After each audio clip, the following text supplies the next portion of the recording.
담당 교사가 정서적 학대를 가했다는 혐의로 재판을 벌이고 있었죠. 2심 결과가 나왔는데 1심이 뒤집혔습니다. 영상을 한번 좀 먼저 보겠습니다.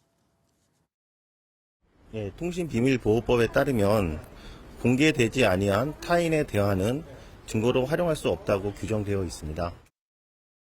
굉장히 속상하지만 일단은 법원의 판단을 존중합니다. 장애아가 자신이 피해를 당했을 때 그것을 증명하는 방법이 정말 어렵다는 것을 이번 판결을 통해서 다시 한번 느꼈고요. 여러 가지 제도적인 개선이 필요하지 않을까 생각하고 있습니다. 주호민 씨의 자녀, 그러니까 특수교사 A씨에 대해서 학대를 했다는 혐의로 재판에 넘겨졌었죠. 아들이 자폐를 앓고 있었습니다. 그런데 항소심에서 그러니까 담당 교사가 무죄를 받은 거예요. 이 바뀐 이유가 뭘까요?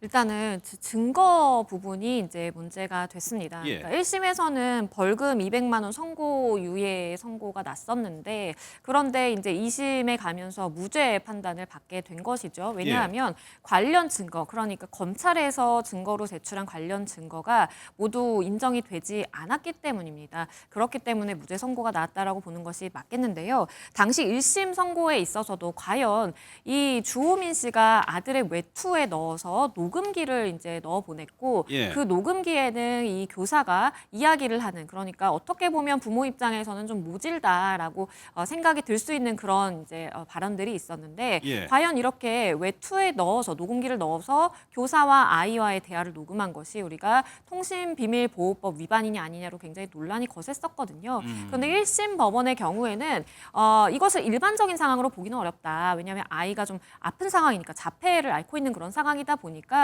좀 예외적으로 이제 본 반면에, 하지만 2심 재판부는 통신비밀보호법을 적용을 했을 때 이것은 타인 간의 대화 녹음에 해당하고 이 증거는 결국 불법하게 수집된 증거로서 사용할 수가 없다 보니 관련 증거가 없어서 무죄다라고 판단을 하게 된 것입니다.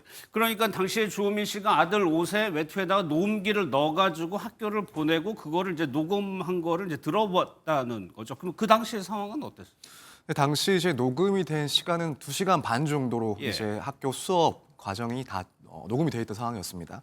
그래서 이제 특히나 이 해당 교사의 발언들이 녹음이 돼 있었고 그 발언 내용을 보면은 일부는 이제 진짜 밉상이네, 머릿속에 뭐가 들어 있는 거야라는 발언이 포함이 되어 있습니다. 아이한테? 네, 그렇습니다.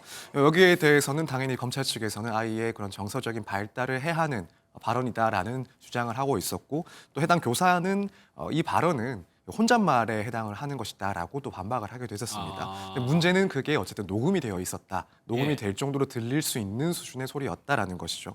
이것 말고도 이제 받아쓰기를 진행하는 과정에서 받아쓰기 문제를 해당 교사가 읽어주는 과정에 버릇이 매우 고약하다. 이 말은 너를 말하는 거다라고 발언을 한 부분도 녹음이 되어 있었습니다.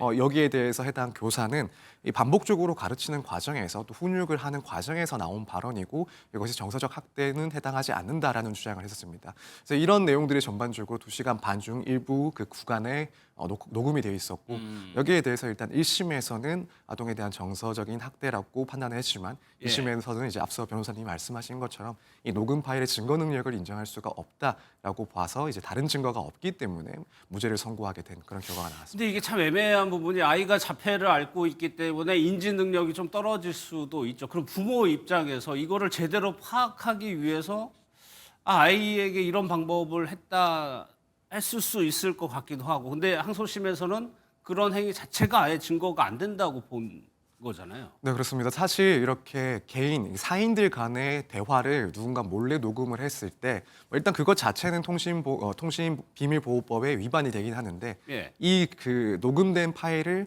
관련된 형사 사건에서 증거로 쓸 수 있느냐, 여기에 대해서는 대법원이 이제 기준을 두고 각각의 사안마다 이익 형량을 따져서 증거 능력의 유무를 가리고 있습니다.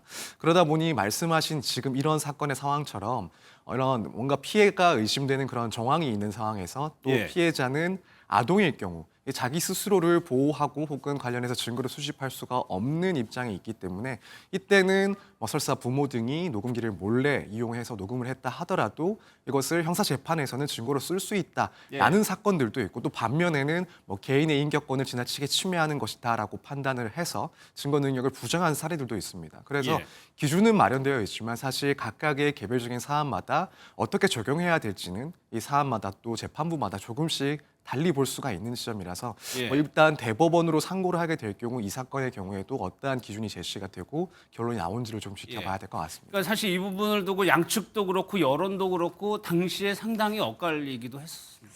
그렇습니다. 그러니까 이제 자폐를 가진 아이의 부모의 입장으로서 좀 호소하는 이야기도 굉장히 많이 나왔었어요. 그렇죠.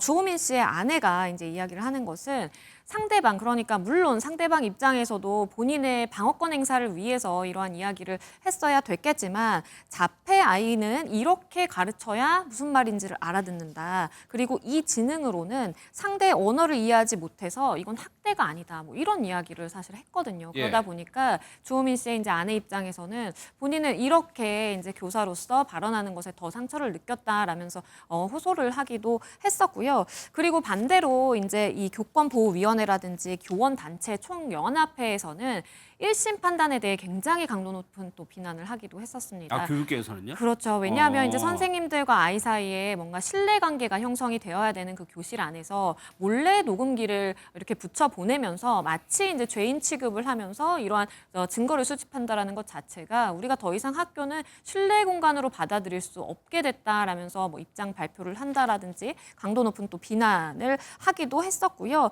일단은 양측의 입장이 굉장히 좀 많이 달랐고, 그리고 이걸 바라보는 법원의 시선도 사실 1심과 2심 다른 것이거든요. 그렇기 때문에 아마도 대법원에 가서 어느 정도 정리가 돼야 될 필요성이 있어 보입니다. 주호민 씨 측에서는 이제 상고를 하겠다는 입장을 밝혔죠. 앞서 주호민 씨 직접 얘기하는 것이 장애아가 피해를 입증하기가 어렵다는 것을 이번에 알게 됐다. 좀 자조적으로 얘기를 했는데 일단은 대법원까지 최종 판단을 지켜보게 되는 상황이네요. 일단 지금 주호민 씨 측에서는 우선 이번 항소심 판결에 대해서 이제 기대했던 내용이 아니다라는 점은 언급을 했고, 한편으로는 법원의 판단을 존중한다라는 입장을 밝히기도 했습니다. 이제 이후에 상고심이 진행될 것이냐 여부는 우선 여기에 대해서는 이제 검찰이 판단한 것을 따르겠다라는 입장을 밝혀놓은 그런 상황으로 보입니다. 물론 이런 사건에서 피해자나 혹은 피해 아동의 부모의 그런 의견, 그러니까 상고심을 진행하고 싶다라는 의견이 검찰에 반영되는 경우도 분명히 존재하긴 하는데 일단 주호민 씨의 입장에 의하면 이 부분에 대해서는 검찰이 판단할 것으로 보이긴 합니다. 근데 보통 이제 이렇게 기소가 됐는데 무죄 선고를 받게 되는 경우라면 일반적으로 이제 검찰이 특별한 사정이 없는 이상 대부분 이제 상고를 해서 대법원의 판단을 또 받아보는 과정을 또 진행할 수가 있습니다. 그렇기 때문에 며칠 동안 지켜보기는 해야 되겠지만 지금 최소한 항소심에서 문제 삼은 것, 그러니까 이 녹음 파일 그리고 이 녹음 파일에 기반한 2차적인 증거들에 대해서 증거 능력을 부정을 해버렸기 때문에 이 부분은 검찰 입장에서도 이 증거에 대한 그런 판단을 그르쳤다, 잘못했다라는 점이 문제가 되는 것이라 여기에 대해서 아무래도 상고를 해서 대법원의 판단을 구하는 절차를 갖지 않을까라고 보여지고, 그렇다면 결국에는 이제 대법원에서 가장 핵심적인 쟁점이 되는 것은 이제 이런 상황에서 부모가 학생을 대신해서 선생과의 그런 대화 내용을 녹음했을 때 이때 과연 해당 증거를 형사 사건에서 증거로 쓸 수 있는 그런 증거 능력을 인정할 것인지, 여기에 대해서 재판부가 좀 판단을 할 것으로 보여집니다. 알겠습니다.